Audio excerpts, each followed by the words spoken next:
নমস্কার বন্ধুরা, সবাই গরমে কেমন আছো? এই দেখো আজকে দুপুরে খাওয়া দাওয়া নিয়ে চলে এলাম। তো দুপুরে আজকে কি খাওয়া দাওয়া করবো দেখো বন্ধুরা, সব বেড়ে বুড়ে নিয়েই বসে পড়েছি। গরম তো প্রচণ্ড।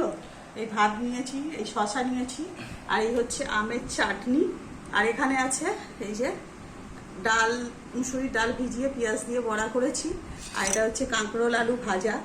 আর এইটা করেছি বন্ধুরা একটু রসুন, কাঁচা লঙ্কা, পেঁয়াজ, একটা মানে ভর্তা টাইপের করবো বলে মানে এটাই করেছি, মেখে নেবো। আর এটা হচ্ছে এই যে পাবদা মাছের আলু দিয়ে এই যে করেছি, গায়ে গায়ে ঝোল করেছি বন্ধুরা। তো এই দুপুরে এই খাওয়া দাওয়া।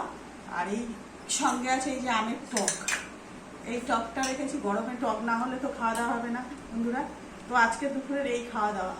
তো বন্ধুরা, তোমরা গরমে কে কী খাচ্ছ আমাকে কমেন্ট করো, আর যদি ভিডিওটা ভালো লাগে তো একটা লাইক করো, চ্যানেলটাকে সাবস্ক্রাইব করে দিও আর শেয়ার করো।